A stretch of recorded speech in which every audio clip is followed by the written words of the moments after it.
The evening of May 11th, 2022 was meant to be a celebration. Anna Moriah Wilson, known to many as M.O., was poised to compete in the gravel low-coast race in Texas, a grueling 150-mile event that tested the limits of endurance and skill. At just 25 years old, she was the dominant force in off-road cycling across the United States, a rising star whose victories had become a regular headline. Her future was bright, her momentum unstoppable. But that night, everything changed. By 10 p.m., the world lost Mo. She was found inside a friend's apartment, shot multiple times. Her racing bicycle, the symbol of her passion and hard work, was discarded outside, hidden in the bushes. The shock rippled through the cycling community and beyond. For her family, it was a loss that shattered their lives in a way they could never have imagined. Moriah's story was no ordinary tragedy. It was the story of a young woman who had fought through setbacks, who had found her purpose and was just beginning to live it fully. Her death was a sudden, brutal end to a journey that had inspired many. But it was also a call to remember who she was, not just as a victim, but as a person of strength, determination, and light. To understand the strength behind the athlete who arrived in Austin that fateful May, one must look toward the rugged landscape of Kirby, Vermont. This is the Northeast Kingdom, a place where the winters are long and the terrain demands a certain level of grit from anyone who calls it home. Anna Moriah Wilson, known to her family and friends as Ammo, was born on May 18, 1996, into a world where physical activity was not just a hobby but a fundamental way of life. The daughter of Eric and Karen Wilson, Moriah grew up surrounded by the quiet intensity of the Vermont wilderness, a setting that would deeply inform her character and her relentless drive. In the Wilson household, the language of the family was athleticism. Her father, Eric Wilson, was a deeply respected figure in the local sports community, serving on the board of Kingdom Trails. Her mother, Karen, was a dedicated cycling instructor. Even her brother, Matthew, followed the family tradition, eventually racing at the collegiate level. For Moriah, growing up in this environment meant that excellence was expected and hard work was the baseline. She was raised on the slopes of Burke Mountain, a place renowned for producing some of the most elite skiers in the United States. It was here, amidst the biting cold and the steep descents, that Moriah first began to dream of the Olympics. By the time she was a young girl, Moriah was already distinguishing herself. She wasn't just talented, she possessed an unnerving level of focus for someone her age. Whether she was captaining her soccer team or navigating a difficult ski run, she approached every challenge with a quiet, fierce competitiveness. Yet, those who knew her during these formative years remember more than just her win-loss record. They remember a girl who was remarkably warm and generous, someone who carried her talent without pretense.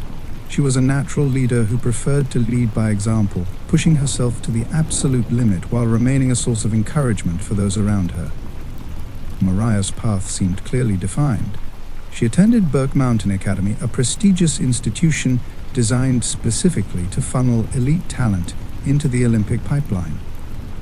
At the academy, life was a rigorous cycle of academic study and intense physical training. Moriah thrived in this environment. She was a student athlete in the truest sense, eventually transitioning to Dartmouth College, where she earned a degree in engineering while competing on the alpine ski team. Her eyes remained fixed on the ultimate prize, the Olympic Games. She had spent a lifetime preparing for that moment, molding her body and mind to withstand the pressures of the world's biggest stage.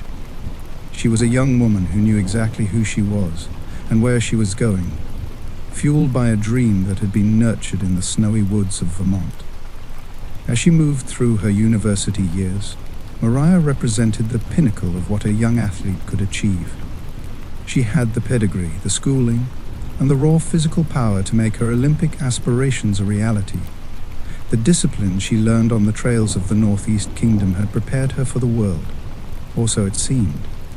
Every race, every training session, and every academic achievement was a stepping stone toward a future that felt almost guaranteed. She was the pride of Kirby, a star in the making whose trajectory was pointed straight toward the top of the podium. The transition from peak performance to the stillness of a hospital room is a psychological weight that few young athletes are prepared to carry. For Moriah Wilson, the Olympic dream she had nurtured since her childhood in the hills of Vermont was not taken by a lack of talent or a failure of will, but by the physical frailty of the human body. During her time at Burke Mountain Academy and her years competing for the alpine ski team at Dartmouth College, she suffered 2 devastating ACL injuries. In the world of elite downhill skiing, where precision and knee stability are the foundation of every turn, a double ACL tear is often a definitive conclusion. For Moriah, the realization was stark.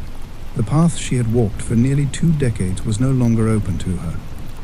The years of waking up before dawn to train in the freezing Vermont air, the sacrifices made by Eric and Karen Wilson to support her elite schooling, and the identity she had built as a future Olympian was suddenly fractured. To experience such a profound loss of purpose at a young age can lead many into a state of permanent discouragement, yet this was the moment where the true character of Mo Wilson began to emerge. She refused to let the end of one dream signify the end of her athletic life. While her peers might have seen the injuries as a closed door, Moriah viewed them as a redirection. In 2015, during the height of her recovery, she wrote about her desire to be the kind of person who picks others up when they fall, a philosophy she lived out by refusing to stay down herself. She shifted her focus toward her engineering studies at Dartmouth, proving her intellectual discipline was just as formidable as her physical strength. But the fire of competition had not been extinguished, it was simply waiting for a new medium. The transition to cycling was not an immediate jump into professional racing, but a return to her roots on the Kingdom trails. After graduating from Dartmouth in 2019 with her Bachelor of Engineering, she chose to celebrate her milestone not with a traditional party, but by taking her mountain bike to Europe for 3 weeks. This trip was a sensory exploration of what her body was still capable of achieving. Upon her return, she entered her first gravel race, the Old Growth Classic in San Francisco. Having spent her life being coached and conditioned for elite skiing, she found that the raw power and technical handling required for gravel racing felt like a natural evolution. She did not just compete, she excelled, placing second overall in a field of seasoned riders. This debut was the catalyst for a rapid ascent. Moriah relocated to California, taking a professional role as a demand planner for specialized bicycles. This position allowed her to remain within the ecosystem of the sport she was beginning to dominate, providing a stable foundation while she spent her weekends proving her worth on the dirt roads and trails of the West Coast. The discipline she had learned on the ski slopes, the ability to analyze a line, the mental fortitude to endure physical pain, and the focus required for high-speed descents, all converged on the bike. By early 2022, the woman who had once feared her athletic career was over had become the top-ranked female gravel cyclist in the United States. She had traded the white powder of Vermont for the red dust of the racing circuit, finding a new sense of freedom and an even greater level of success. The risk of starting over had paid off, and the injuries that once seemed like a tragedy had become the very obstacles that forged her into a champion. The strength of Moriah Wilson was never merely confined to the power of her legs or the precision of her engineering degree. It resided in an internal compass that always pointed toward growth and the lifting of others. The resilience she demonstrated after 2 career-altering ACL injuries was not a loud or boastful defiance, but a quiet, steady persistence that defined her daily life. To those who knew her in Kirby and East Burke, Vermont, she remained the same person regardless of her rising fame in the cycling world. She was the daughter of Eric and Karen Wilson, who still cherished the simple joys of a maple creamy and a competitive game of Catan with her brother Matthew and her close friends. This grounded nature was the bedrock of a character that remained unswayed by the sudden influx of sponsorships from Specialized, Scratch Labs, and the Meteor Cafe. Moriah possessed a rare emotional intelligence, an ability to process the grief of a stolen Olympic skiing dream and turn it into a fuel that was not bitter, but profoundly positive. Her brother Matthew, often reflected on how she used her burgeoning platform not for self-glory, but to amplify those who were often overlooked in the high-stakes world of professional sports. Long before she became a household name in gravel racing, she had dedicated herself to being a source of encouragement. This was evident in her support for Paralympic cyclists like Meg Fisher, whom Moriah highlighted in her own writing. She envisioned a future where cycling was less about elite exclusion and more about the communal experience of the trail. Her dream of opening a gathering place similar to the Meteor, where local food and a love for the sport could converge, spoke to a woman who valued the human connection found in shared struggle and shared triumph. She was a mentor to young riders at Kingdom Trails, a former babysitter who had grown into a role model, yet she never lost the approachable warmth that made her all light and laughter to peers like Rebecca Rusch. This resilience was tested further when she made the courageous decision to resign from her stable job as a demand planner to pursue her passion full-time. To Moriah, the risk of failure was secondary to the value of the process itself. She lived by the philosophy that if one is fully committed to what they love, the risk becomes irrelevant, because the journey alone provides the worth. This mindset allowed her to navigate the intense pressure of being the top-ranked female gravel cyclist in the United States with a grace that her coach Neil Burton and mentor Leah Davison found extraordinary. She carried the target on her back not as a burden, but as an invitation to push the limits of what a female athlete could achieve. Her character was a blend of Vermont grit and a modern, inclusive vision for sports, making her a star that everyone was proud to watch ascend. Even as she prepared for the Gravel Locos race in Texas, her focus remained on the joy of the ride and the strength of the community she had helped build. Moriah's life was a testament to the idea that a person's purpose is not defined by their first plan, but by how they respond when that plan is forcibly changed. She chose to be a picking-up force, a woman whose bubble of positivity was so infectious that the entire cycling community wanted to be a part of it. Her story was not one of effortless winning, but of hard-fought recovery and the intentional choice to remain kind in a competitive arena. She represented a balance of intellectual rigor and physical tenacity, a Bachelor of Engineering who could also navigate the most technical mud and loose stone of a 152-mile race. This was the Moriah Wilson who stepped off the plane in Austin in May 2022, a woman at the very peak of her powers, fully alive and deeply committed to a life of meaning that extended far beyond the finish line of any race. With her Olympic dreams behind her but her competitive spirit undiminished, Moriah was about to embark on a new journey, one that would see her rise swiftly through the ranks of gravel racing and redefine her place in the cycling world. Hello, my friends. Welcome back to Bedtime Black Files, where life's most powerful lessons are revealed through unforgettable true crime events from around the world. If you're stepping into our community for the first time, I'm truly glad you're here. Thank you for joining us. Before we get into it, tell us where you're watching from in the comments. Consider hitting the subscribe button. Don't forget to like and share this video with someone who needs it. Your support helps our family grow, connect, and keep these powerful stories alive. Moriah's upbringing in the Northeast Kingdom was more than just a backdrop.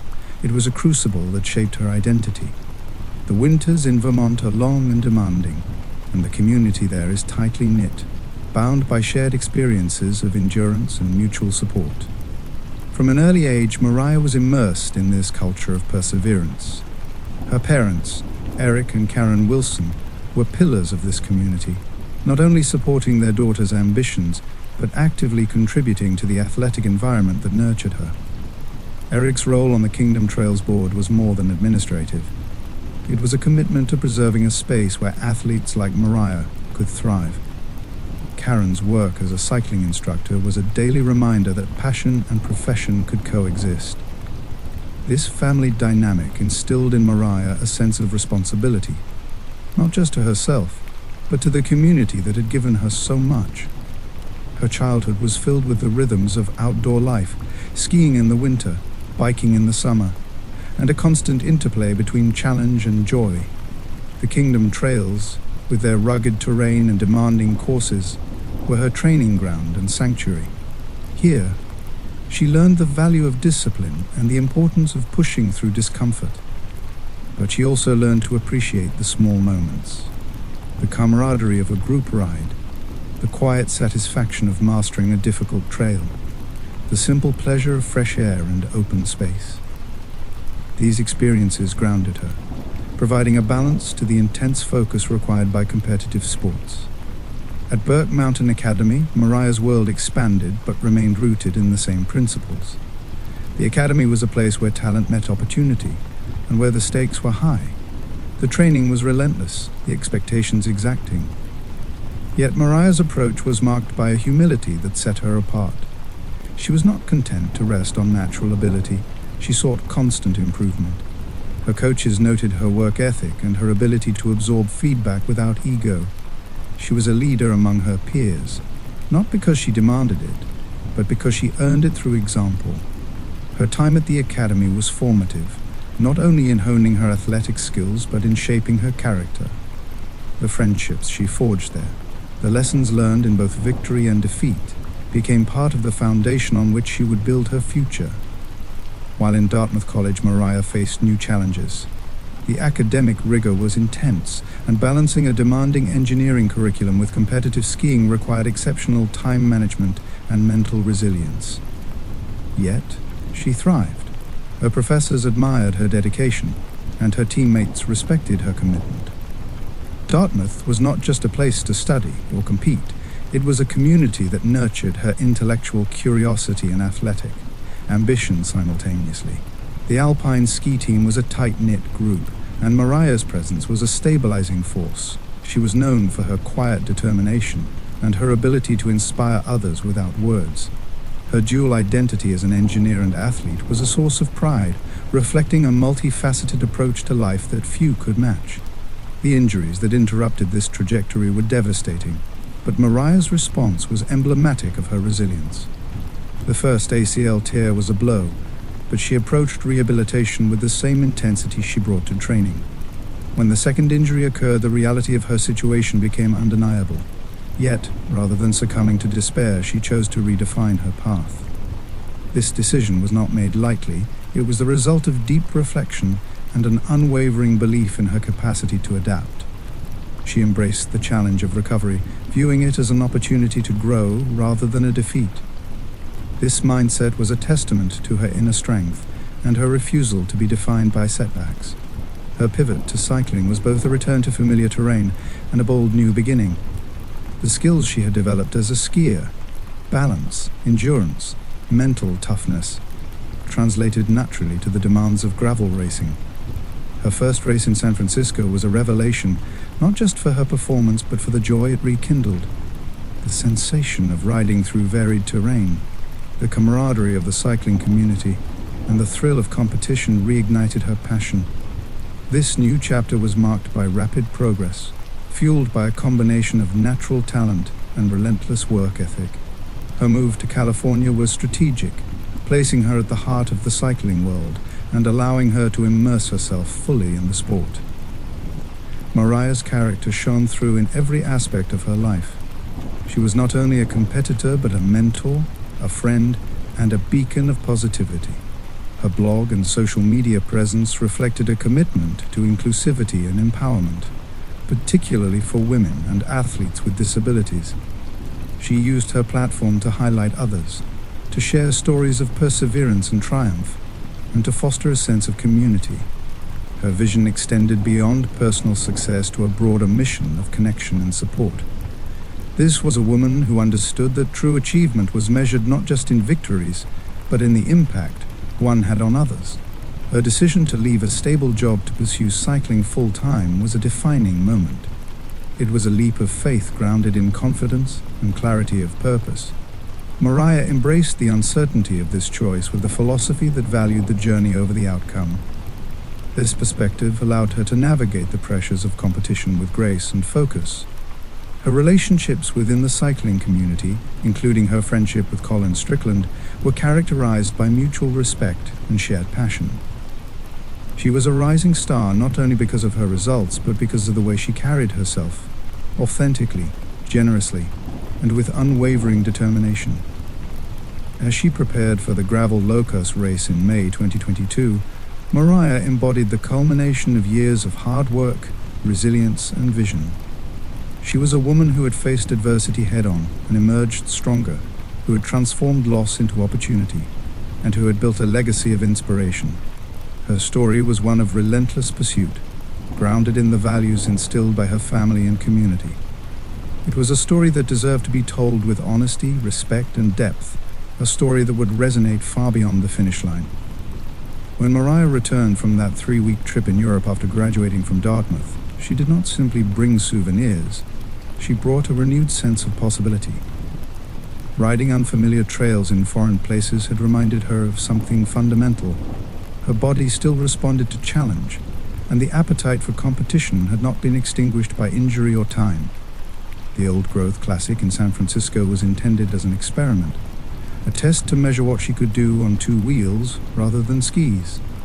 She prepared with the same thoroughness she had applied to every training cycle, precise planning, disciplined recovery, and attention to small technical improvements. The result surprised even her. She finished second overall and first in her age group. That result was not a fluke. It was the product of years of elite training, adaptability, and a temperament suited to difficult conditions. Gravel racing demanded a different kind of focus than downhill skiing. It required long, sustained efforts, technical handling over mixed terrain, and a capacity to manage mechanical and environmental variables over many hours. Moriah adapted quickly. Her experience in the Northeast Kingdom, hours on trails at all hours of the day, learning how to read terrain and preserve energy, translated into an advantage. She learned to pace herself over climbs and descents, to read the feel of a wheel rut or a loose section of gravel, and to make quick decisions when a line opened or closed. The sport rewarded riders who could combine power with patience. She had both in abundance. As she began to race more frequently, her results accumulated. She did not rely on a single style. She embraced the varied demands of different events. Long, grinding races that tested endurance, and shorter, more technical events that demanded explosive power both suited her. Race directors and experienced competitors noticed not only her results, but the manner in which she rode, calm under stress, decisive in attack, and gracious in victory. Word spread through the cycling scene that here was a rider who could bring something rare, elite-level intensity combined with a collaborative spirit. Her rapid ascent did not erase the work behind it. She logged long hours on the trainer and on gravel, prioritized nutrition and recovery, and built relationships with mechanics and coaches who helped fine-tune equipment and race strategy. She also paid careful attention to equipment choices. On a bike, small differences in tire casing, pressure, and gearing could determine the difference between winning and losing over 150 miles. Her engineering background gave her a methodical edge. She treated equipment choices like small experiments, collected data from each race, and iterated when necessary. That curiosity translated into performance gains. This was the moment when local acclaim became national attention. Wins at regional events gave traction to her profile. She began to place consistently at major gravel events, and with consistent performance came invitations to higher-profile races. Organizers and sponsors looked for athletes who could elevate the sport and attract audiences. Moriah fit the profile. The cycling world was watching a new kind of champion emerge, one who combined physical capability with an immediately relatable personality and a thoughtful approach to life outside of racing. The rise was not meteoric in the sense of overnight fame. It was instead the result of disciplined accumulation, one race at a time, one improvement at a time. Fans who followed her journey could trace the progression. A strong debut in San Francisco, followed by breakout performances across the West and Midwest, each result reinforcing that she was not an anomaly but an established contender. She was becoming known as someone who could be counted on to animate a race and to push the limits of what women could accomplish in off-road cycling. Her trajectory was deliberate, grounded, and unmistakable. The snowy, vertical world of alpine skiing to the horizontal, dust-choked endurance of gravel racing was not merely a change in equipment. For Moriah Wilson, it was a profound reclamation of her identity as an elite athlete. When she returned to the United States after her celebratory graduation trek through Europe, she carried with her a quiet but undeniable realization. The speed and intensity she had once channeled into downhill gaits were now finding a new outlet through the pedal stroke. The Old Growth Classic in San Francisco served as her formal entry into this new arena, and it was here that the cycling world first caught a glimpse of a talent that would soon redefine the sport.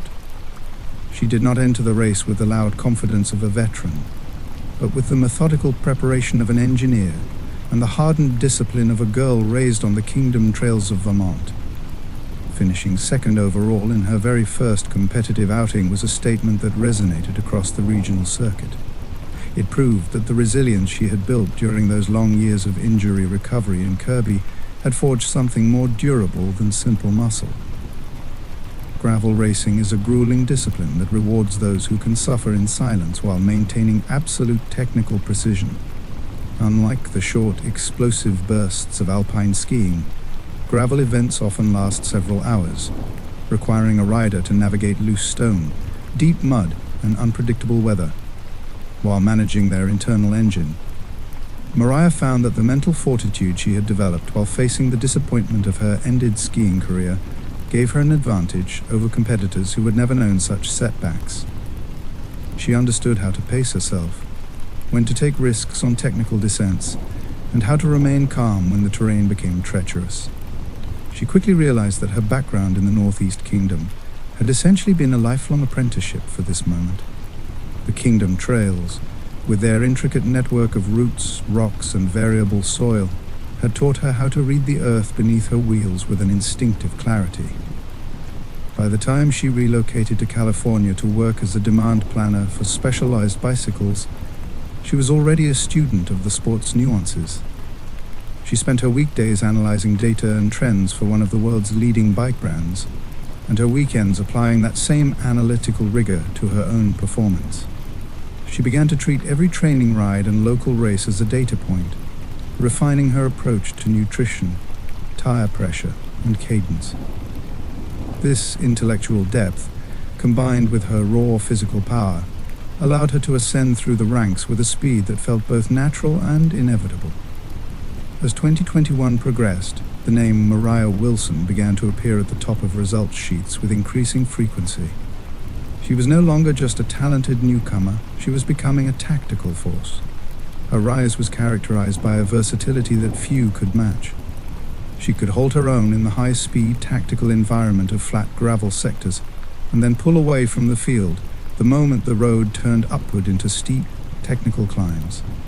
This ability to excel across varied terrain was a direct reflection of her upbringing in Vermont, where the environment demanded adaptability. She rode with a poise that suggested a much deeper well of experience, often outmaneuvering riders who had been in the sport for a decade. Every race was a building block, and every podium finish was a confirmation that she had found a new calling that was every bit as demanding and rewarding as the one she had lost. By the time the 2022 season arrived, the momentum behind her was unmistakable. She was winning not just locally, but on the national stage, conquering iconic courses that tested the very limits of human endurance. The cycling community watched in awe as this young engineer from Vermont transformed herself into the most dominant off-road cyclist in the country.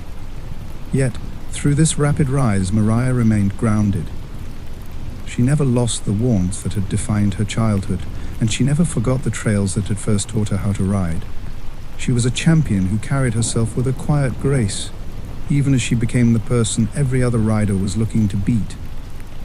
This was the beginning of an era that promised to change the face of women's cycling forever, led by a woman who had learned that the best way to move forward was to keep pedaling, no matter how much the road ahead might crumble. As the season progressed, Moriah's results became a ledger of achievement. She won races that demanded raw power, and she placed well in races that required tactical patience. In October 2021, she took the top step at the Big Sugar Gravel Race in Bentonville, a prominent event that drew competitive fields, and an engaged spectator base. Her ability to perform consistently under pressure earned her recognition among peers and race directors. Each podium finish reinforced the credibility she had been building since her first entry into gravel competition. Alongside race results came sponsorship attention. Brands tend to align with athletes who reflect both competitive excellence and authentic engagement with the sport.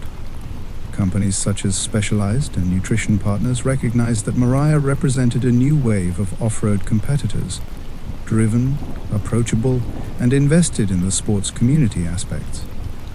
Sponsorships provided more than financial support.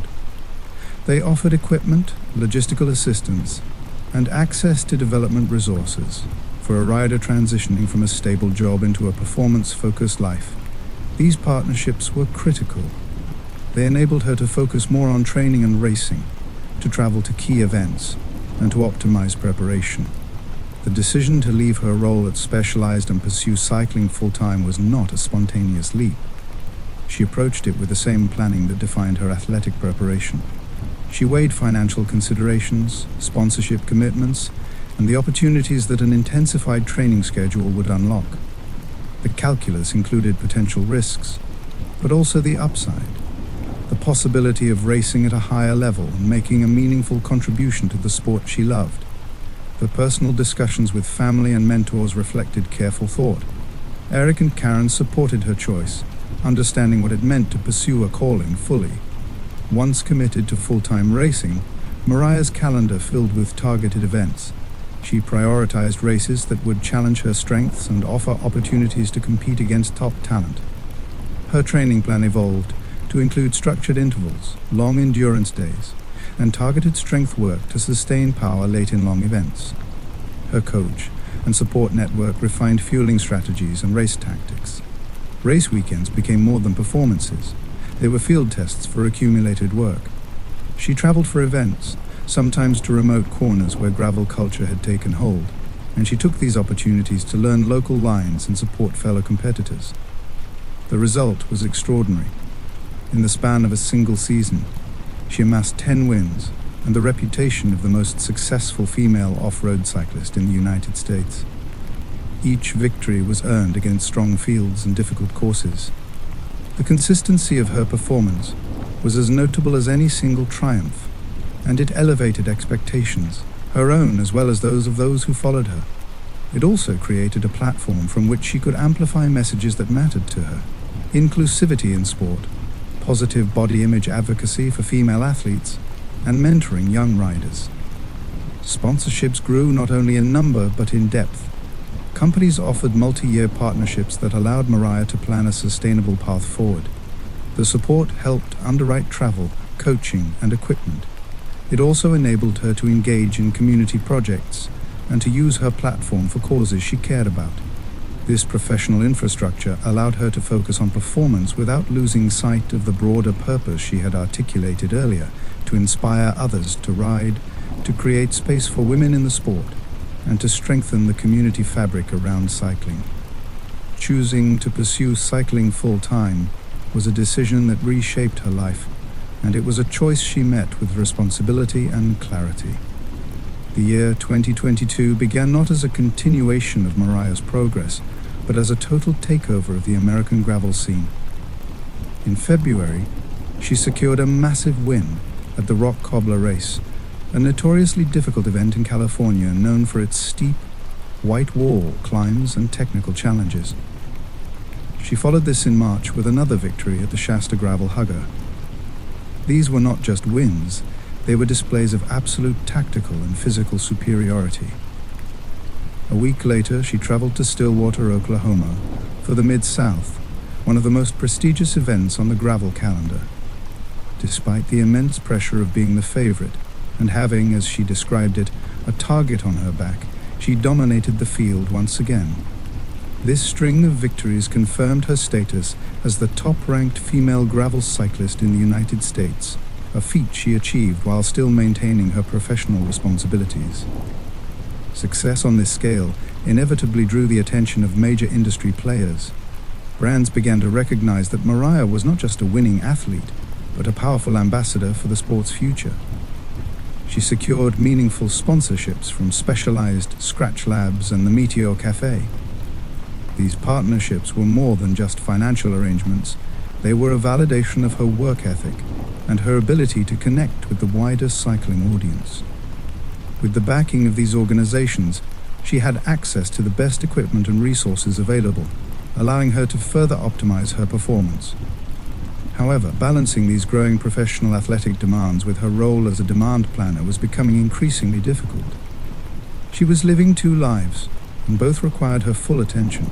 The decision to resign from her position at Specialized was the most significant pivot of her adult life. It was a choice rooted in a deep love for the process of improvement and a willingness to embrace the inherent uncertainty of a professional sporting career. Supported by her parents, Eric and Karen, as well as her brother Matthew, Moriah chose to prioritize her passion over the security of a traditional career path. She understood that to reach the absolute pinnacle of the sport, she needed to commit every hour of her day to training, recovery, and preparation. This was not a reckless move. It was a calculated risk taken by a woman who had already proven she could handle adversity. She believed that if a person is truly committed to what they love, the risk of failure becomes secondary to the value of the experience itself. With her job behind her, Moriah's focus became singular and intense. She developed a meticulous training regimen that allowed her to build the endurance necessary for the grueling 150-mile events that defined the gravel circuit. Her days were structured around long rides, strength work, and recovery protocols that would have broken a less disciplined individual. This dedication resulted in an incredible total of 10 major wins in a single season. She was no longer just participating in the sport, she was setting the standard for how it should be practiced. The cycling world watched as she moved from strength to strength, appearing on the cusp of becoming a global superstar who could bridge the gap between American gravel racing and the international World Cup circuit. Her victories were characterized by a sense of joy and discovery that remained even as the stakes grew higher. Whether she was writing for her blog or speaking in interviews, she emphasized the importance of the journey and the community that supported her. She was deeply aware of the platform she was building and felt a responsibility to use it for something greater than personal accolades. As she prepared for the Gravel Locos race in Austin, Texas, she was at the height of her powers. She had successfully transitioned from a promising engineer with a passion for bikes to a full-time professional athlete who was literally changing the record books. She arrived in Texas as the overwhelming favorite, a testament to the fact that her decision to chase her dream was the right one, regardless of where the finish line might eventually lie. Moriah's presence in the cycling world extended beyond results. She invested in relationships and initiatives that strengthened the community. From the moment she began racing more seriously, she used her voice to promote accessibility and mentorship. She highlighted athletes with disabilities, shared training tips openly, and encouraged newcomers to test themselves on local trails. Her engagement was consistent and intentional. Rather than centering only on personal success, she used her platform to lift others. She believed in creating spaces where cyclists could gather and connect.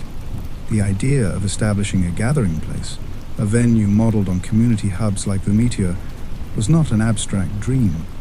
It was grounded in concrete aims: to bring together riders, local food, and conversation, and to create a welcoming environment for riders of every level. This vision reflected an understanding that sport endures when there is a supportive culture around it. For Moriah, community building was part of athletic life. It provided reciprocity, grounded ambition, and allowed the sport to thrive for more than just a narrow elite. Her mentorship took many forms. She made time for younger riders, offering guidance on training and racecraft. She spoke at clinics and local events, emphasizing fundamentals and the mental approach needed to endure long races. Young athletes appreciated her practical advice as much as her example. She did not position mentorship as a public relations exercise. It was a genuine commitment born from her own experience of being helped along the way. This authenticity made her an effective role model. Moriah's writing was another conduit for her influence. Through her newsletter and blog, She shared reflections about racing, recovery, and the values that guided her life. These writings were personal and concrete, race reports that included tactical takeaways, reflections on setbacks and recoveries, and profiles of other athletes who inspired her. Her writing extended the conversation beyond podiums to the everyday work that sustains athletic progress. Readers appreciated the combination of honesty and analysis. Her perspective on female athletes and body image extended to practical advocacy. She used interviews and public appearances to discuss training norms, nutrition, and the pressures women face in sport. She advocated for more equitable access to resources and raised awareness about the importance of creating supportive environments for female competitors. Sponsors and race organizers took notice not only because of her results, but because of her leadership on these topics. Moriah Wilson's legacy in the sport of cycling was never intended to be measured solely by the number of trophies on her mantle. It was always about the depth of the community she helped nurture. Even as her competitive schedule intensified, she remained deeply committed to the idea that cycling should be an inclusive and welcoming space for everyone. She utilized her blog to highlight the achievements of others, particularly those who faced significant barriers in the world of athletics. Her work with Paralympic cyclist Meg Fisher was a prime example of this commitment. Moriah didn't just want to be the fastest person on the trail. She wanted to ensure that the trail was open to as many people as possible. She understood that her success gave her a voice, and she was determined to use that voice to promote positive change. One of her most enduring visions was the creation of a physical gathering place for the cycling community. Inspired by venues like the Meteor Cafe, she dreamed of establishing a space that combined a love for local food with a passion for the sport. This was a direct reflection of her upbringing in Vermont, where the local community was the heartbeat of every athletic endeavor. She wanted a place where riders could congregate after a long day in the saddle, share stories of their struggles and triumphs, and find a sense of belonging that transcended the results of any specific race. This vision was not about commercial success. It was about building a home for the culture she loved. She saw herself as a facilitator of connections, someone who could bring people together through the simple act of riding a bike. Mentorship was another area where Moriah's influence was profoundly felt. Despite her youth, she possessed a wisdom and a sense of calm that made her a natural role model for aspiring young riders. She remembered what it was like to be the girl on the kingdom trails, looking up to the athletes who came before her, and she took her responsibility to the next generation seriously. She was always willing to offer a word of encouragement, a tactical tip, or a listening ear to someone just starting their journey. A former coach, Neil Burton, noted that she had already begun discussing ways to mentor others through World Cup events, showing that her vision for the sport was global in its scope, but personal in its execution. Her advocacy for women in sports was particularly impactful. Moriah was a vocal proponent of positive body image and spoke openly about the pressures that female athletes face in a world that often prioritizes aesthetics over performance and health. She wanted to redefine what it meant to be a strong woman, emphasizing functional capability and mental resilience over traditional benchmarks. By living this philosophy out loud, she gave countless other women the permission to do the same. She proved that you could be fierce and competitive on the bike while remaining kind, humble, and supportive off of it. This balance of strength and grace became her hallmark, making her a beloved figure even among those who were technically her rivals on the racecourse. Ultimately, Moriah's impact was rooted in her authenticity. She never pretended to be anything other than who she was, a hard-working engineer from Vermont who happened to be exceptionally good at riding a bike. This lack of pretense allowed her to connect with people from all walks of life, from elite professionals to recreational riders who were just trying to finish their first 50-mile event. She made the sport feel accessible and human, stripping away the intimidation that often surrounds high-level athletics. Her vision for the cycling community was one of shared passion and mutual respect, a world where the power of the pedal stroke could bring out the best in everyone.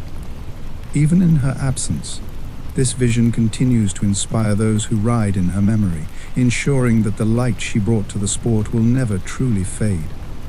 The result of her efforts was a shift in the ways people talked about gravel racing. Instead of being framed purely as a niche hobby, it increasingly became seen as a serious athletic pursuit with room for widespread participation. Riders and organizers began to pay more attention to inclusivity, youth programming, and community-oriented events. Moriah's influence helped nudge those conversations forward, and she remained committed to the long-term work of nurturing the sport. Within the tapestry of her life in cycling, relationships were central. Teammates, rivals, and friends all played roles in shaping her days and decisions. One of the relationships that would later become a notable part of the story was her friendship with Colin Strickland. Colin was a known figure in the off-road community, an accomplished competitor who had established himself through his own results and presence. Moriah met Colin in professional circles where training, races, and industry events brought athletes together. Their connection began as a professional and friendly rapport, rooted in shared respect for each other's commitment and abilities. They spent time together at races and training sessions. Initially, their interactions centered on the practicalities of competition, line choices, race tactics, and mutual support for each other's careers. In a community that is often close-knit, friendships between competitors are not uncommon. Athletes learn from one another, share logistics, and provide feedback. For Moriah, Colin was someone who could exchange technical insight and also offer perspective about navigating life as a professional in a sport that demands personal sacrifice and logistical complexity. At one point, there was a brief romantic element to their relationship. Both have spoken, and others have recalled that it was short-lived and that it evolved into a platonic friendship. The relationship, however brief, did not reshape Moriah's focus on racing or community work. She continued to emphasize mentorship and inclusivity, and she remained dedicated to her training and goals. Those close to Moriah clarified that at the time of her death, she was not in a romantic relationship. Her family made this point publicly because it mattered to how she was remembered and to the narratives surrounding her life. Other friendships and professional ties were crucial as well. Support from peers, coaches, and race organizers sustained her through intensive travel schedules and race seasons.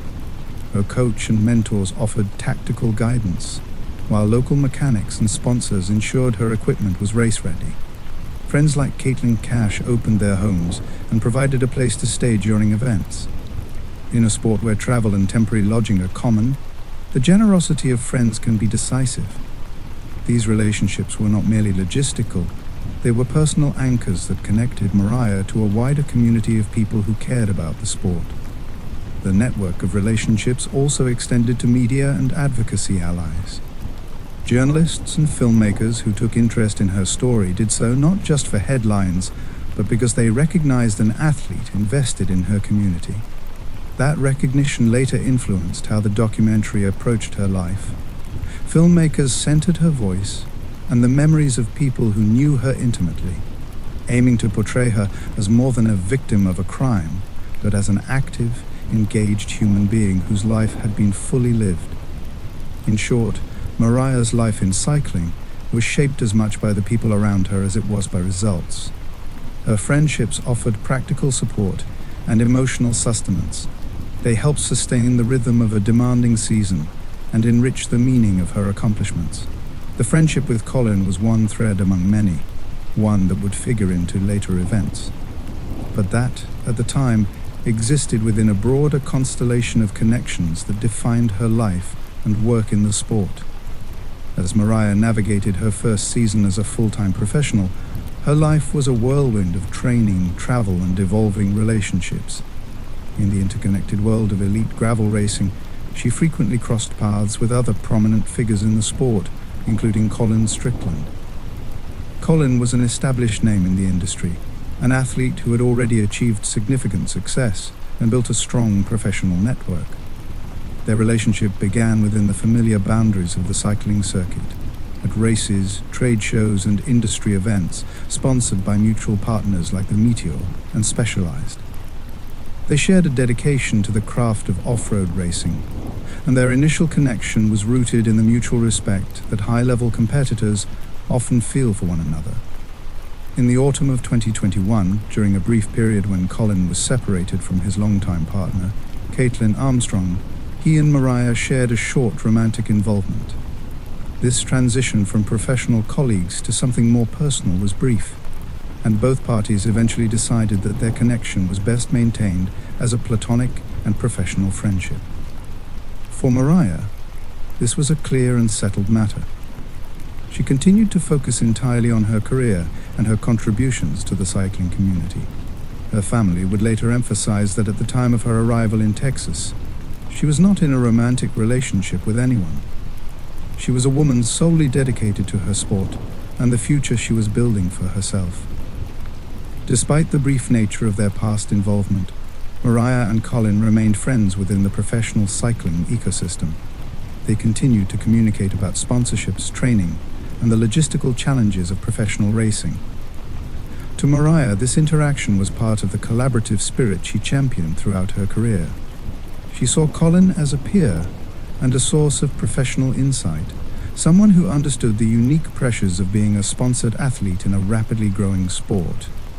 This continued friendship was a testament to Moriah's ability to move through the world with maturity and a focus on the larger goals she had set for herself. She did not allow personal complications to derail her commitment to her craft or her community.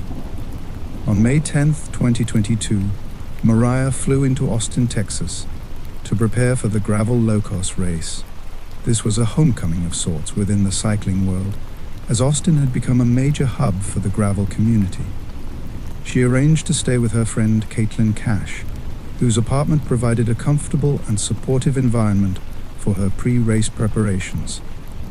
For Moriah, these trips were familiar routines. She often stayed with friends and colleagues while traveling for competition, finding comfort in the shared hospitality of the cycling world. She arrived in Texas ready to defend her status as the top-ranked rider. Her mind focused on the technical demands of the HECO course and the opportunity to add another victory to her historic season. The morning of May 11 was filled with the quiet, focused energy that preceded every major event. Moriah spent time checking her equipment, reviewing her race strategy, and staying in touch with her family in Vermont. That afternoon, she made plans to meet Colin Strickland for a swim at Deep Eddy Pool, a well-known local spot. It was a simple, casual outing between two colleagues before the intensity of a race weekend took over. They spent the late afternoon swimming and having dinner, caught up in the ordinary rhythms of the sport they both loved. Moriah was in high spirits, looking forward to the challenge of the upcoming weekend. She was a woman truly at peace with her life, unaware of the shadows that were beginning to gather around her. When Colin dropped her back at Caitlin Cash's apartment that evening, he left her at the door, confident that she would be standing on the podium in just a few days' time. The world of professional cycling, like many tight-knit communities, is often shaped as much by personal relationships as by athletic performance. For Moriah Wilson, Colin Strickland, and Kaitlin Armstrong, the intersection of their lives would become a defining and tragic chapter. The connections between them were complex, layered with friendship, brief romance, and ultimately, jealousy that would have devastating consequences. Colin Strickland was a well-known figure in the off-road cycling scene. His accomplishments and personality had earned him respect and a wide network of relationships within the sport. He and Moriah met through professional circles, sharing mutual sponsors and attending many of the same events. Their initial connection was grounded in a shared passion for cycling and a professional camaraderie that quickly grew into a close friendship. For Moriah, Colin was a peer who understood the demands of the sport and the challenges of balancing competition with personal life. However, the relationship between Colin and Kaitlin Armstrong was more complicated. Armstrong, a licensed yoga instructor and real estate professional, had been involved with Colin for several years. Their relationship was described as intense and at times tumultuous, marked by both deep connection and significant strain. They had built a life together that included business ventures and shared property, but their differences in interests and personalities created ongoing tension. Armstrong's protective instincts and occasional paranoia about road safety led to the purchase of firearms, a detail that would later become tragically significant. The brief romantic involvement between Moriah and Colin occurred during a short separation between Colin and Kaitlin in 2021. This relationship lasted only about a week and was quickly resolved, with both parties agreeing to maintain a platonic and professional friendship thereafter. Moriah's family was clear that at the time of her death, she was not romantically involved with anyone. Despite this, the brief entanglement became a critical thread in the unfolding tragedy. Kaitlin Armstrong's awareness of the relationship between Colin and Moriah sparked a deep and growing jealousy. Reports from anonymous tipsters and court documents revealed that Armstrong was furious, expressing a desire to harm Moriah. This jealousy was not a fleeting emotion, but a sustained obsession that led Armstrong to monitor Moriah's movements closely, including using fitness tracking apps like Strava to follow her location. The intensity of Armstrong's fixation escalated over time, crossing from concern into dangerous territory. The relationship triangle was a volatile mix of affection, rivalry, and mistrust. Colin's continued friendship with Moriah, even after the brief romantic episode, was a source of tension. Armstrong's suspicions and anger were fueled by what she perceived as betrayal, and her behavior became increasingly erratic. This dynamic set the stage for the tragic events that would unfold in Austin, Texas, in May 2022. The complexity of these relationships highlights how personal emotions can intersect with public lives in ways that are difficult to predict and control.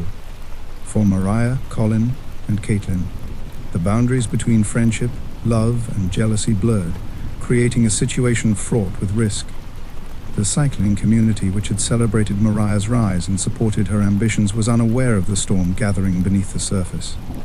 The story of their intertwined lives is a reminder that behind every public figure is a private world where human vulnerabilities and passions play out with profound consequences.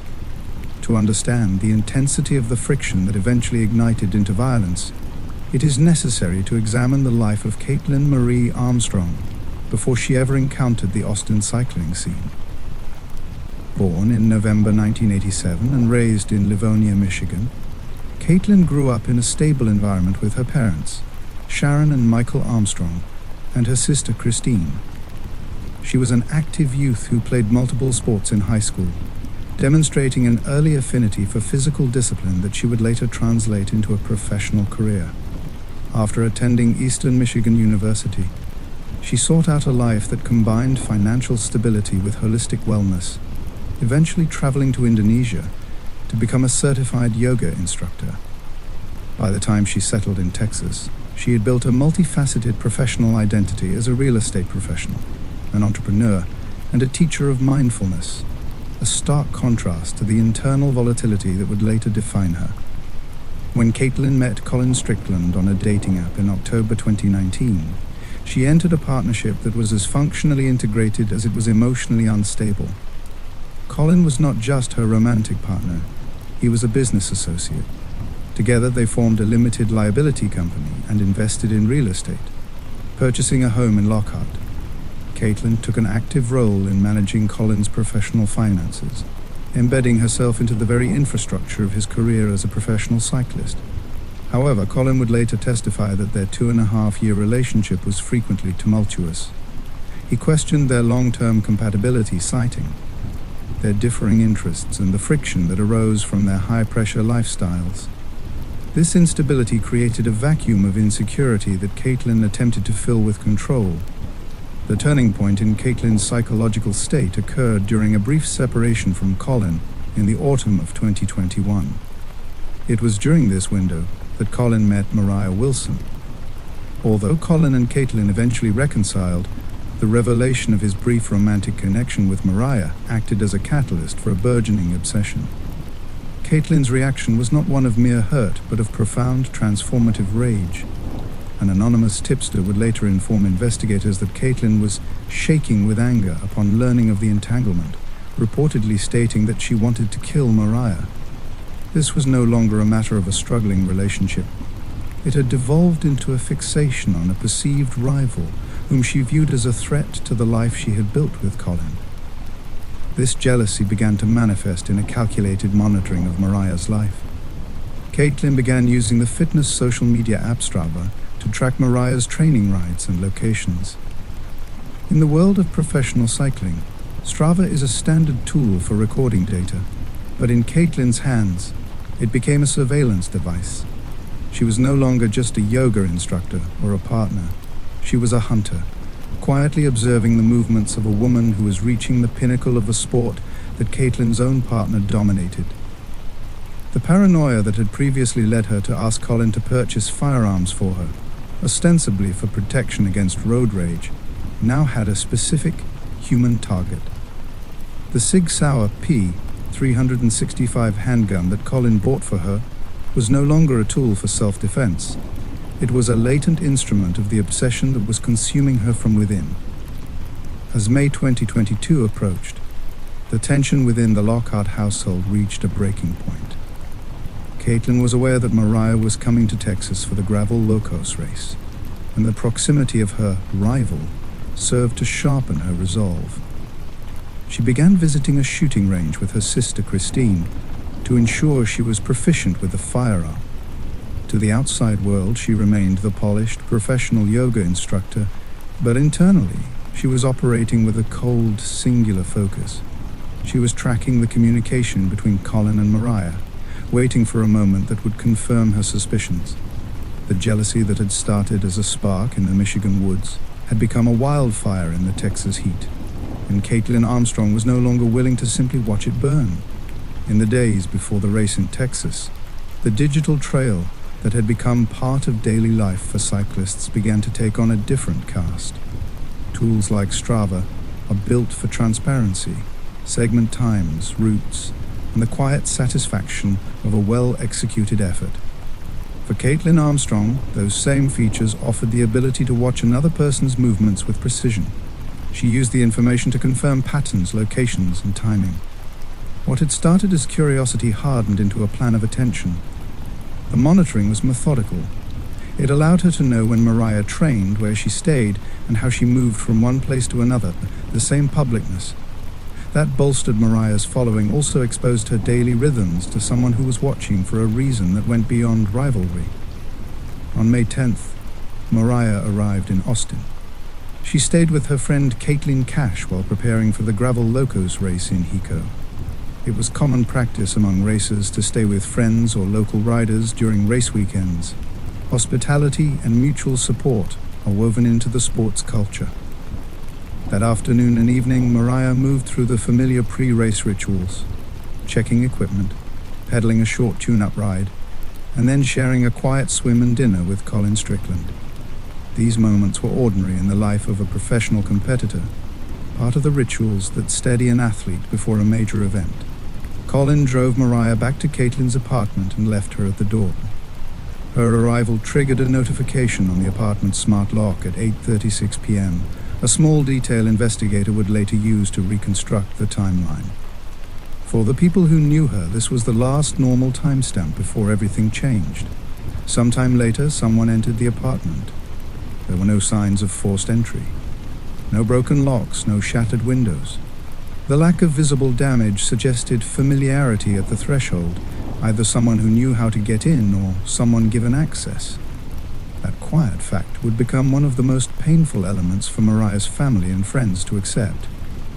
At around 9:15 p.m., the events inside the apartment turned catastrophic. Evidence and the autopsy report later established that Moriah suffered multiple gunshot wounds, 2 to the head and 1 to the chest. These wounds occurred while she was already on the floor, indicating she had been incapacitated before the final shots were fired. The scene conveyed the cruel finality of the act. A young athlete who had spent years learning how to rise after falling had been overtaken in a confined space meant to be safe. The bicycle she had ridden to that life of purpose was found discarded in the bushes outside, dragged from the apartment, and tossed away as if to sever the most visible sign of who she was. Caitlin Cash returned to her apartment at 9:54 p.m. and found Moriah unresponsive in the bathroom. The 911 call that followed captured the frantic efforts to save a life. Under the calm direction of an operator, Kaitlin attempted cardiopulmonary resuscitation until first responders arrived. The call and the first responders' arrival times became critical data points in the investigation. each timestamp contributing to the reconstruction of what had happened in those dark minutes. Emergency personnel pronounced Moriah dead at the scene. For her community, there was no language that could reconcile the ordinary kindness of a friend's apartment with the violence of those final minutes. Investigators quickly began piecing together the evidence. Inside the apartment, shell casings were recovered and catalogued. Surveillance footage from neighborhood cameras and nearby.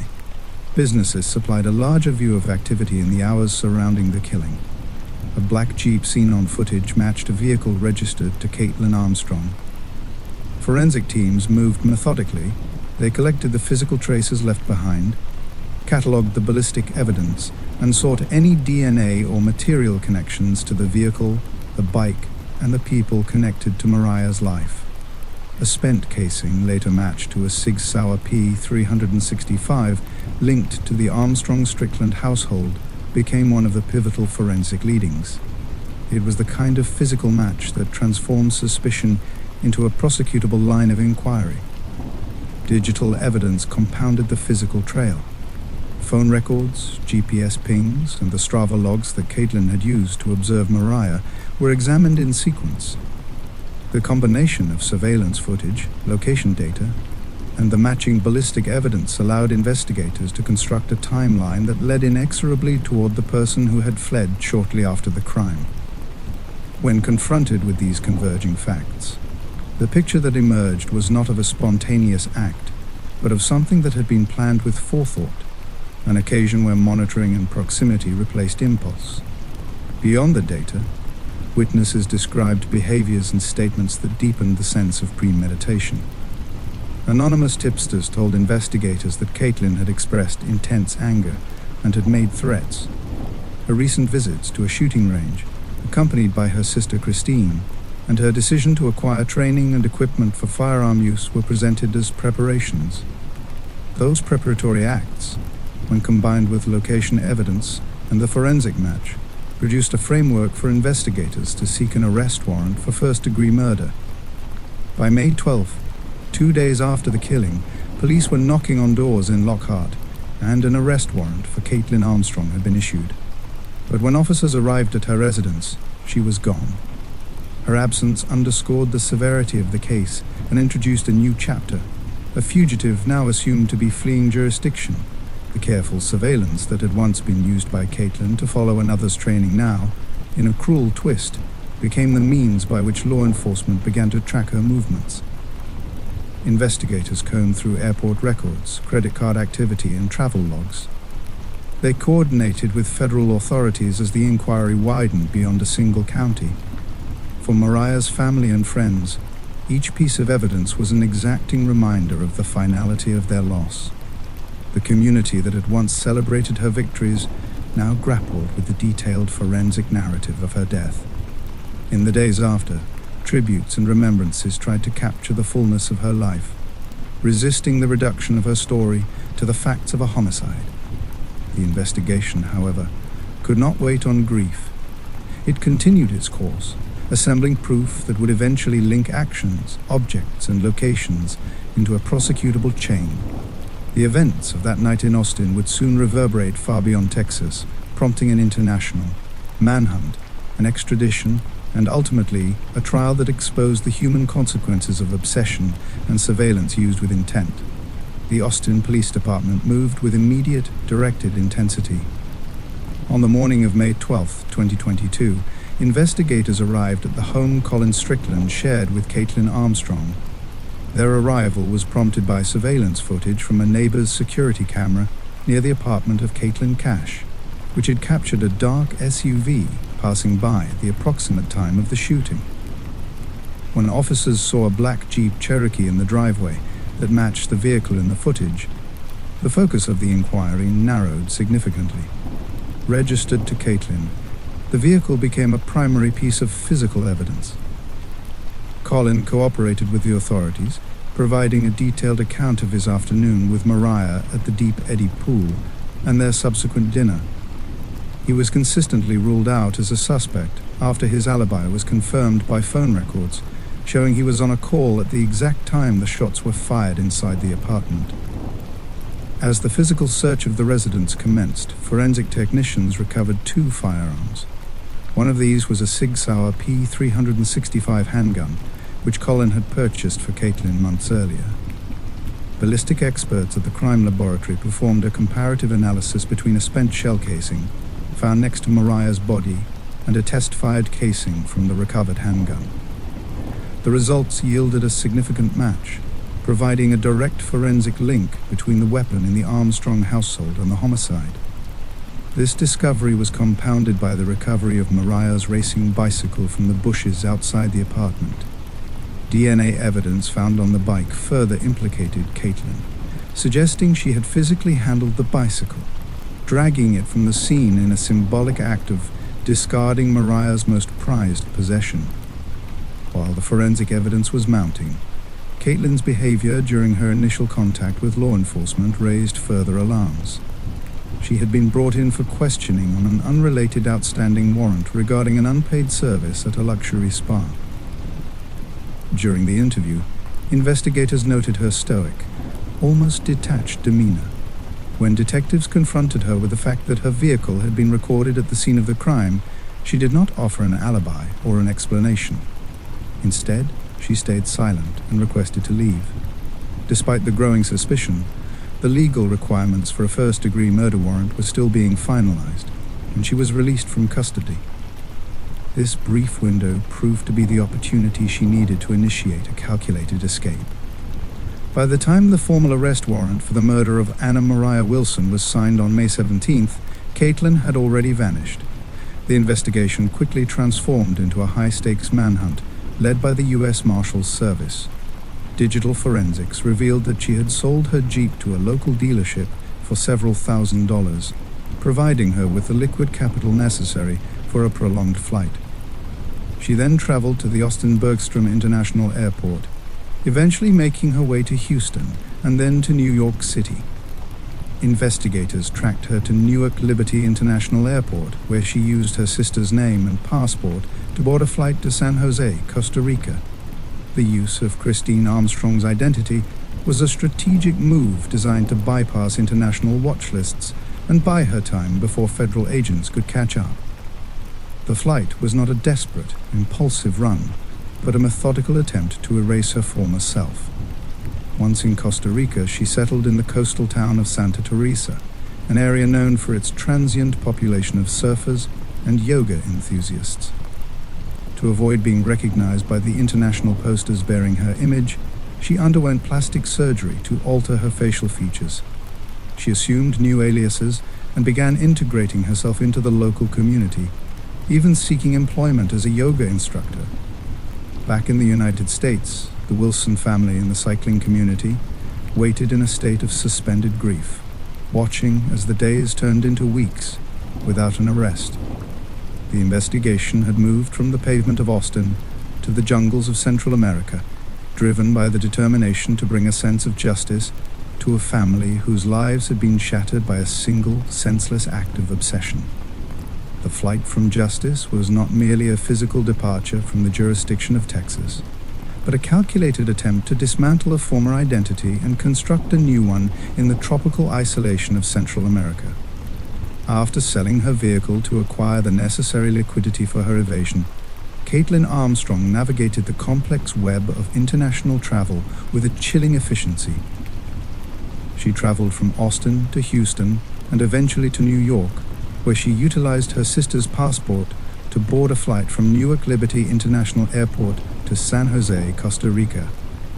This strategic use of Kaitlin Armstrong's identity allowed her to bypass the immediate scrutiny of federal watch lists, providing a critical head start while the U.S. Marshals Service intensified their search across state lines. The transition from a real estate professional in Austin to a fugitive in a foreign land was marked by a series of deliberate choices designed to erase the trail she had left behind. Upon arriving in Costa Rica, she settled in the coastal community of Santa Teresa, a region known for its transient population and relaxed atmosphere. Here, she began the process of physical transformation, seeking out medical professionals to alter her facial features through plastic surgery. Dr. Jorge Badia, a local surgeon, would later recall her as a quiet and seemingly normal patient, though she took careful measures to conceal her face with masks and hats during their interactions. This biological evasion was accompanied by the adoption of multiple aliases, including the name Ariana, as she sought to integrate herself into the local yoga and wellness community. She attended classes and eventually applied for positions as an instructor, effectively utilizing her professional background to create a new life, while the investigation into Moriah Wilson's death continued to draw international attention. The U.S. Marshals Service, however, was not deterred by the geographical distance or the changes in her appearance. They utilized a combination of digital forensics and traditional investigative techniques to track her movements. By monitoring financial transactions, communication patterns, and digital footprints, they slowly narrowed their search to the Nicoya Peninsula. The breakthrough in the manhunt, or the capture itself, required a creative approach, as investigators realized that her passion for yoga could be used as a point of contact. They placed a fraudulent advertisement for a yoga instructor in a local publication, a ruse that successfully lured her into a position where she could be identified and apprehended. This collaborative effort between American and Costa Rican authorities reached its climax in late June, 43 days after the initial warrant had been issued.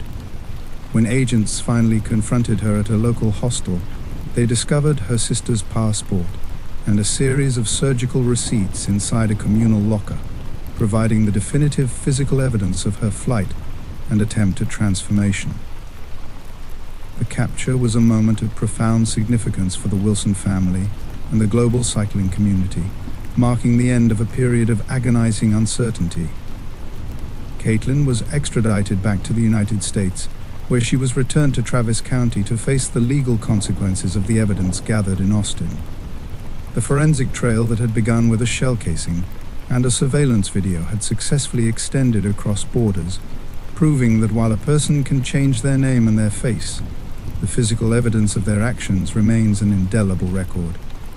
The capture of Kaitlin Armstrong marked the end of a tense and exhaustive manhunt that had gripped not only the cycling community but the nation. After fleeing Texas in the immediate aftermath of the murder, Armstrong's disappearance triggered a coordinated effort involving local law enforcement, federal agencies, and international partners. The U.S. Marshals Service took the lead, leveraging digital forensics, surveillance footage, and tips from the public to track her movements across borders.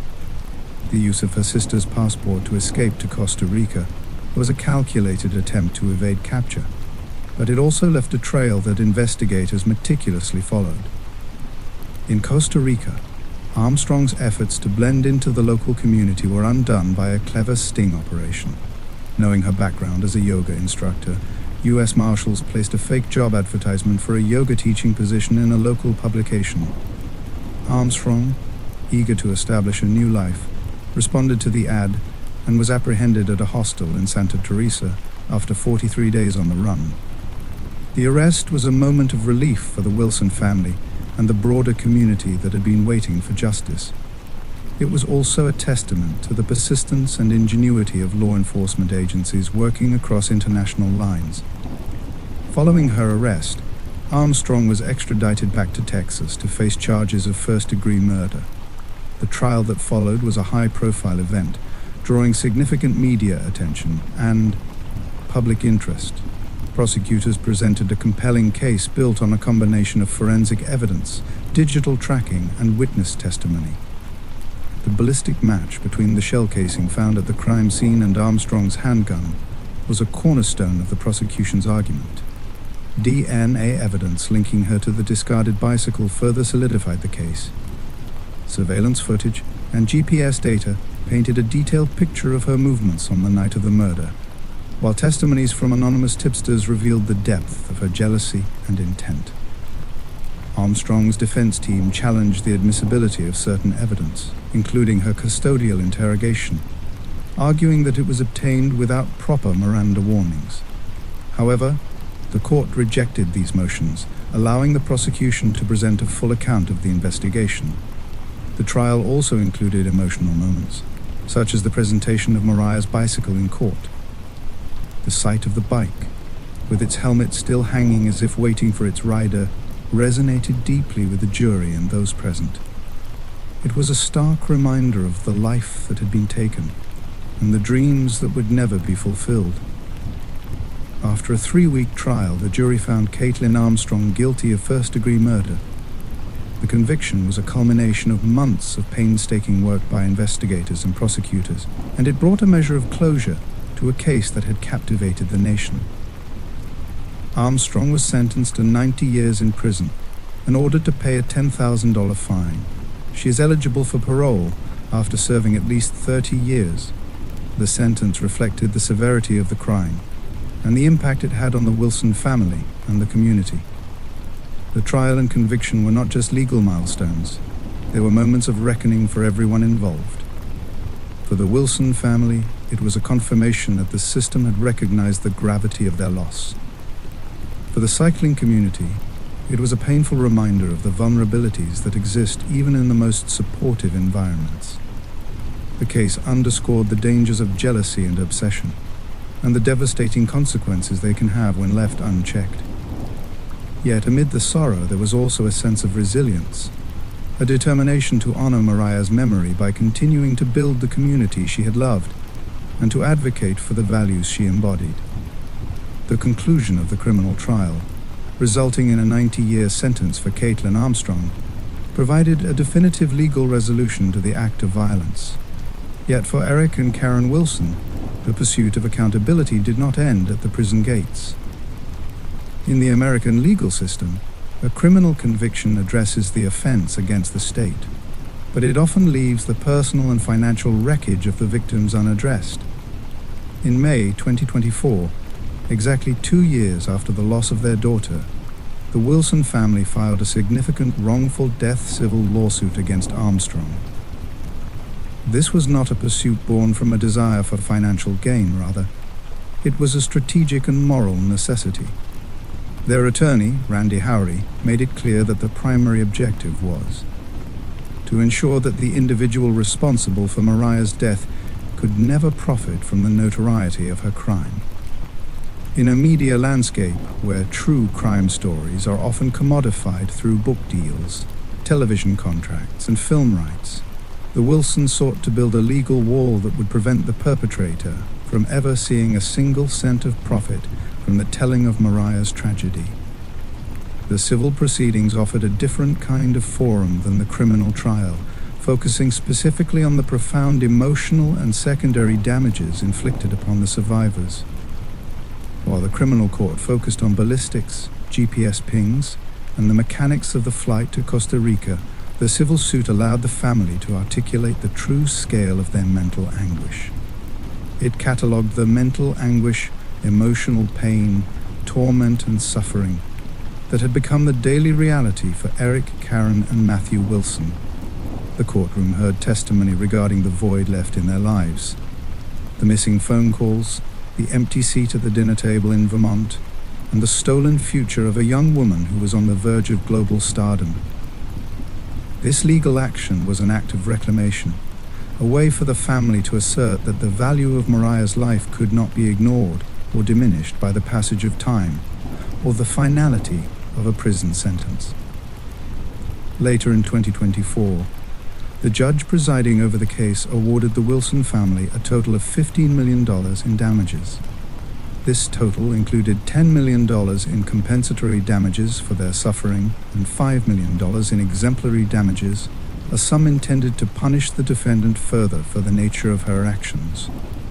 For the Wilsons, the victory was symbolic and preventative.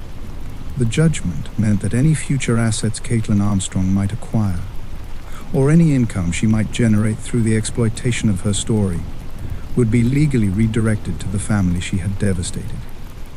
It served as a permanent financial tether, ensuring that the consequences of her obsession would follow her for the rest of her life, even within the confines of the Dr. Lane Murray unit in Gatesville.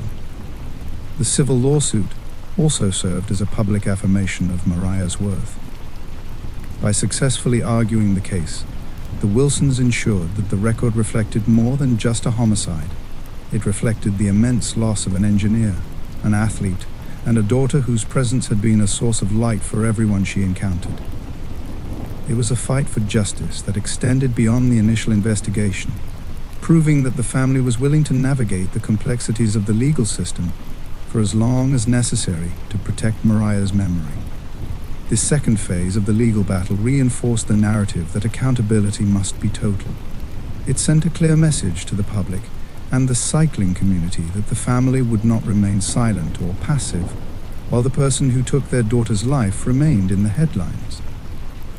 This pursuit of justice beyond the courtroom was an essential part of the family's healing process. It allowed them to take an active role in shaping the aftermath of the tragedy, turning their grief into a focused effort to protect Moriah's legacy. By stripping away the potential for the perpetrator to benefit from the crime, they ensured that the focus would remain where it belonged, on the life and achievements of Moriah Wilson herself. It was a grounded, realistic approach to the aftermath of a tragedy, acknowledging that while the law can punish, it takes a deliberate and persistent effort from those left behind to ensure that justice is truly served in every sense of the word. Through this civil reckoning, the Wilsons closed one of the final doors on the perpetrator's influence, allowing them to finally pivot fully toward honoring the vibrant, inspiring spirit of the girl from Kirby. In the wake of tragedy, the true measure of a life often emerges not only in memories but in the lasting impact left behind. For Moriah Wilson, her legacy has become a beacon of hope, resilience, and community strength that continues to inspire far beyond the cycling world. The Wilson family, determined to honor her memory in a way that reflected her spirit and values, established the Moriah Wilson Foundation. This organization was created with a mission to support young athletes, promote inclusivity in sports, and foster community engagement through cycling. The Foundation's work is a direct extension of Moriah's own commitment to mentorship and advocacy, ensuring that her passion for the sport and her dedication to others live on. The Foundation quickly became a hub for initiatives that reflected Moriah's multifaceted interests. Scholarships were established to assist young women pursuing competitive cycling careers, particularly those from underrepresented backgrounds. Community rides and events were organized to bring together cyclists of all levels, creating spaces where newcomers could feel welcome and supported. The Foundation also partnered with local schools and organizations to promote physical activity and healthy lifestyles, echoing Moriah's belief in the transformative power of sport. Through these efforts, the Foundation has helped to cultivate a new generation of athletes who carry forward the values of perseverance, kindness, and inclusivity that Moriah embodied. Beyond the Foundation's work, Moriah's story has been reclaimed and shared through a documentary film that sought to portray her life in full complexity. Rather than focusing solely on the tragedy, the filmmakers centered the narrative on Moriah's achievements, her character, and the community she built.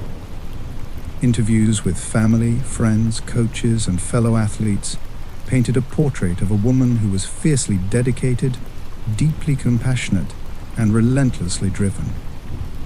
The documentary also addressed the circumstances of her death with sensitivity and respect, avoiding sensationalism and instead emphasizing the human cost of jealousy and obsession.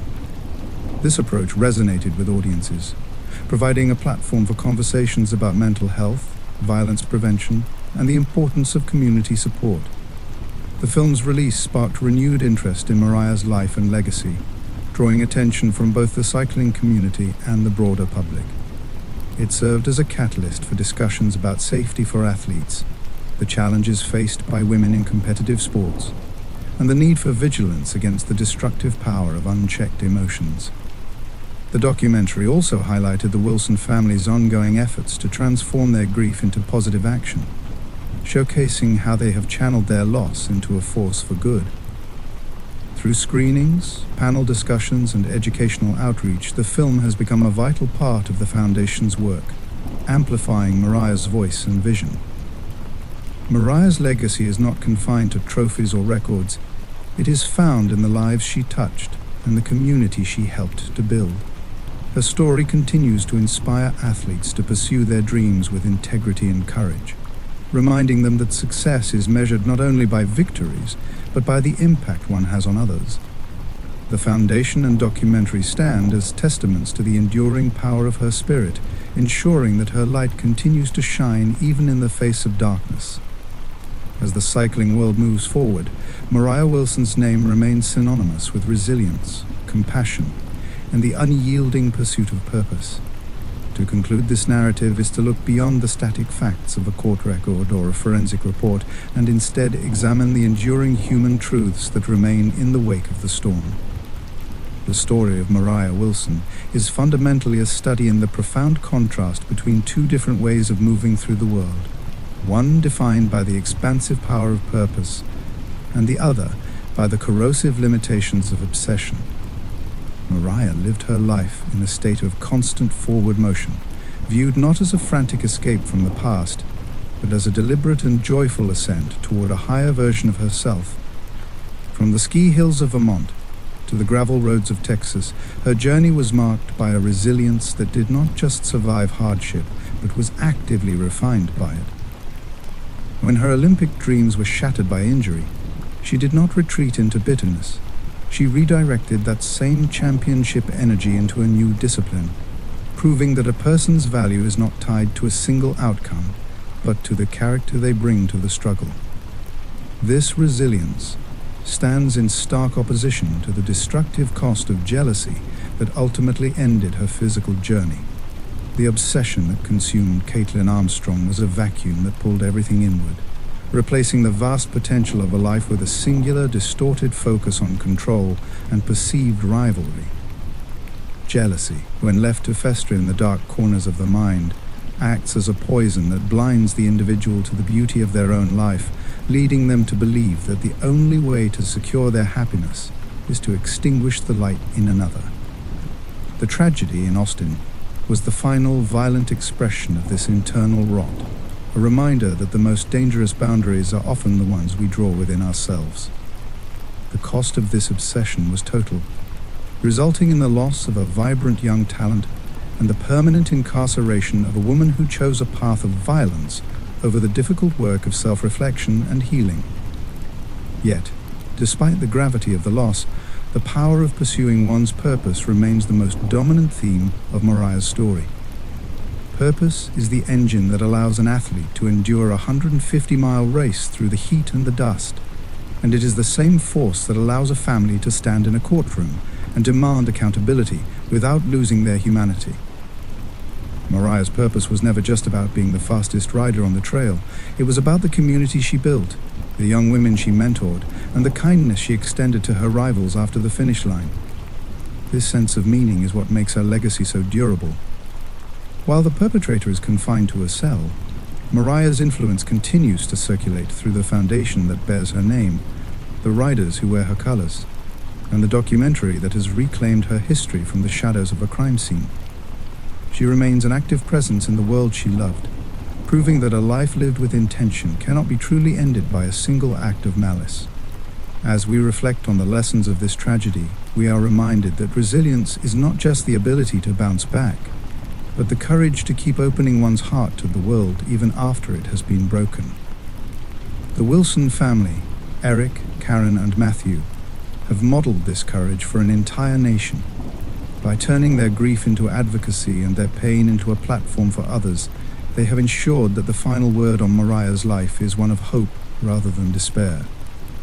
They have shown that while we cannot always control the actions of others, we have absolute authority over how we respond to the challenges we face.